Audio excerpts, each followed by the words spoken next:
dhiyeessee boodiin filannoo kuffis. Durteettuun boodii filannoo Itoophiyaa Birtukaan Midhaaksaa marii kalee paartilee waliin godhan irratti nama hidhaa jiru kaadhimamtaa of dhiyeessuun seeriin hayyamuu jette. Abbaa'oon murteen kun bu'uura seeraa hin qabu akka murtee siyaasaa fudhannaa jette. Beekaa Toomaa itti gaafatama quunnamtii uummata Oromoo uummata Abbaa'oo obbo Battee Urgeessaa dubbise.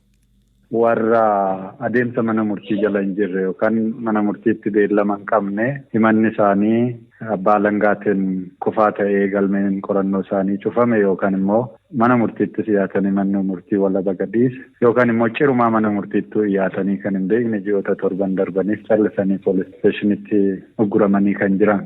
Warreen kana dhiyeeffachuu ni dandeenya moo hin dandeenyu kan jiru ture akka kaadhimaa godhanne. Sanaaf deebiin isaan deebisan gabaabumatti hin danda'amudha.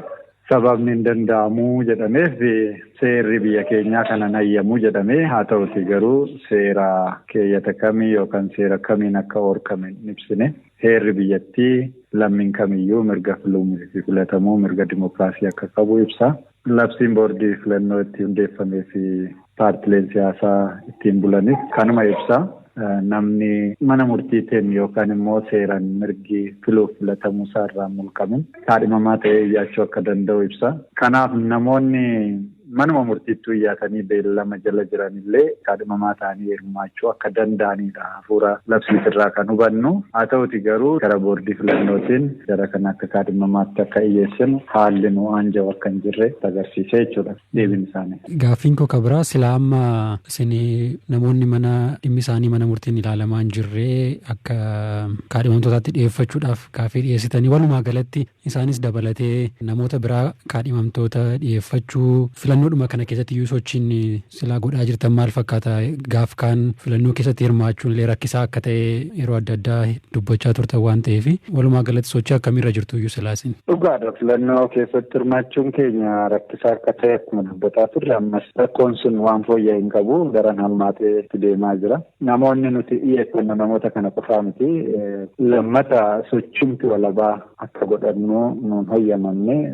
Isin garuu yaaltanii obbo Battee isin amma duula gochuudhaaf yookiin yaaltanii urkaataniittu? Nama sadi eessa teessee yaalta dura waajjira qabamee jiru nama sadi taatee olitti dhufuu hin dandeessu yeroo jedhanitti akkam gootee yaalta? Qilleensa irratti nama tokko waamtee hiriira goosiftamoo hojimaata qaba beektee waajjirri giddugalaa dabalatee qabameera. Free muuvimentiin yookaan sochii walabaa dhorkamneerra. Maaliif nama 2-3 ta'anii amma hidhamaa jiru? Kun sitti gadaa gabbisaa hin gadda kan hidhame.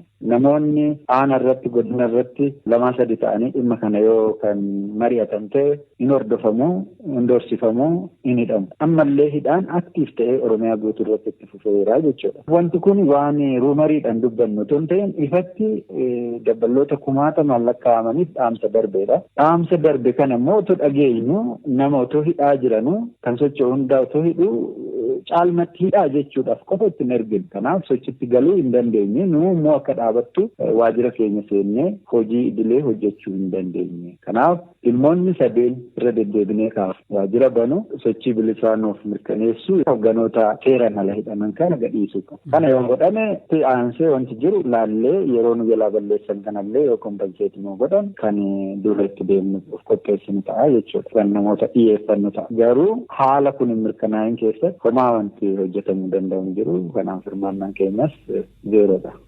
Dhimma kana irratti ibsa dabalata argachuuf boordii filannoof bilbilee argachuu hin dandeenye.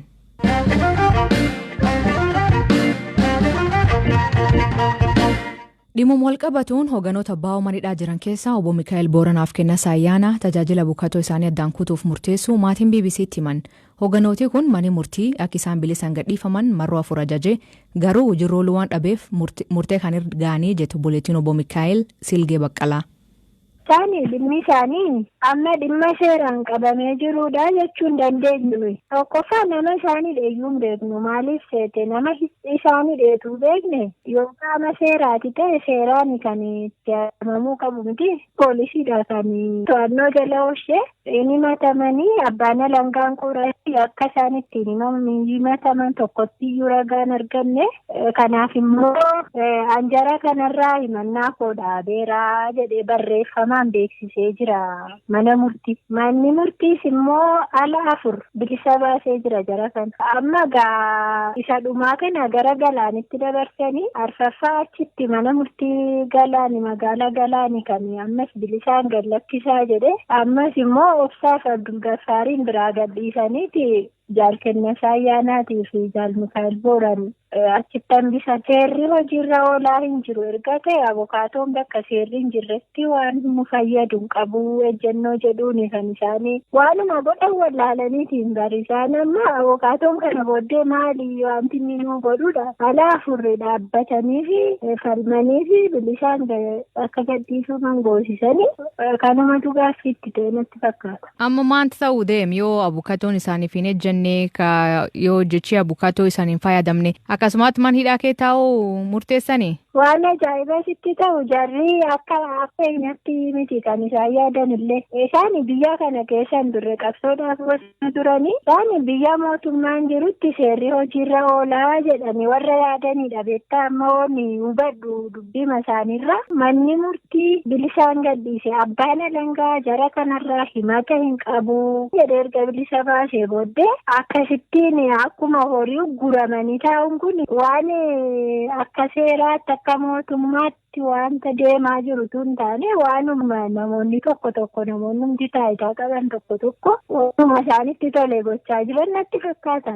Maal ta'uu deemtan akka maatiitti? Nu maal ta'u jenna waaqayyo man kadhanna kaaniika waaqayyo danda'a maal jenna namitti iyyattu hin jiru. Jarri kun nama umurii isaanii guutuu qabsoo Oromootii fi wareegeedha. Dhalan qabanii jireenya isaanii guutuu amma waggaa 32 qabsaa'ee dhufeetimmoo ammoo dukkanatti darbu. Waaqayyoon kadhanna kaa malee maal jechuu dandeenya? Waaqayyoon kadhanna malee hiika kan biraan beeku. Dhimkan irratti hoogganoota poolisii Oromiyaaf bilbilee argachuu hin dandeenye.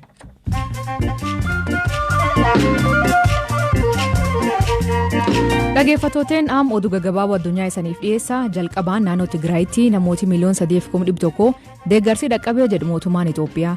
Oduun deeggarsi dhaqqabaa hin jiru miidiyaaleen akseenee gabaas dhawwamee jedhu dharaa jedhibsi wajjirri ministeerii muummee Arbaas miidhaa mirga namoomarra ga'uu qoratamee tarkaanfiin fudhatamaa jira jedha. Chaayinaatti mani murtii Beejiing nam tokko haadwarrisaa hojii manaa taasisin waggaa fuudhsuun kee turte hojjateef akka kaffaluu ajaje. Dubartiin tun hojiin kaffalamne waggaa 5 hojjechuuf $7,700 argachuuf deemtii jechuu. Namni hedduun miidiyaa hawaasaa irratti maallaqisuun diqqaa ammallee dhiirtilleen hojii man keessaa hojjechuu qabdii jedhe. Biyyi Gaanaa talaalii kooronaavaayirasii gam koovaaksiin dhiyaatu fudhachuun biyya jalqaba taate. Sagantaan dhaabbati fayyaa addunyaa qindeessu kuniin talaalii doozii biliyoona xumur gan hanaa biyyoota addunyaaf qoodamuu kaayeffate. Talaalii doozii 600 AstraZeneca fi University Oxford ganam kana magaala Akraa dhaqqabe. Magaala Naayijeeriyaa Leegositti qofaatti namooti COVID-19 hin qabaman ka Afrikaa guutuu caalee jedhan. Akka qorannoo kanaatti magaalichi keessatti nam miliyoona 4 ta'uuti vaayirasichi qaama keessa qaba. Ammaatti nam 1,862 dhukkubichaan du'i Naayijeeriyaa keessatti. Garee Boko Haram magaala Maiduguri haatee nam 10 jeeftee nam 47 madeessite. Akka bulchaan naannicha jedhuutti Boko Haram rookeetii bakka namni hedduun jiraatutti darbatti.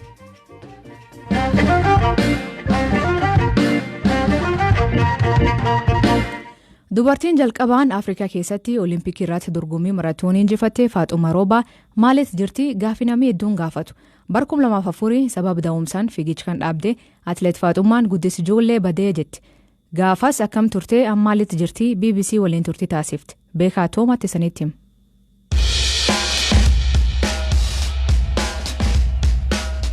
Atileet Faaxumaa Roobaa bara 1970 godina Arsii aanaa Leemmuuf Bilbiloo iddoo Hulullee Kaarraa jedhamutti dhalatte. Atileetiksii kan eegalte mana barumsaatti akka ta'e himti. Barsiisaan kenna maarrabii akkanatti nuu qabanii abbaan kana tuqenuun jedhanii dubartii wajjin wal dorgomaanii immoo yadhee warra dhiiraatis hin fidanii isaanillee bakka immoo yadhee. Jiruun atileetiksii akkanaan eegale Faaxumaa Roobaa addunyaatti beeksise. Bara 1996 Olompikii Atlaantaa irratti dorgommii maaraatoonii mo'achuun dubartii Afrikaa ishee jalqabaa taate. Milkiin kun garuu akka laayyootti hin argamne. Maaraatoonii Paaris bara 1994. Maaraatoonii Paaris kana garuu ani ittillee qophoofne nama nafissisu naa godhana. Amma deemnee waggaa kiiloomeetirii 15 irra geennu injiran ijoolleen na bira deeman. Ani kophaa kiyya namicha wajjin namichi immoo na dhoorga akka ani hin deemu hin beeka inni.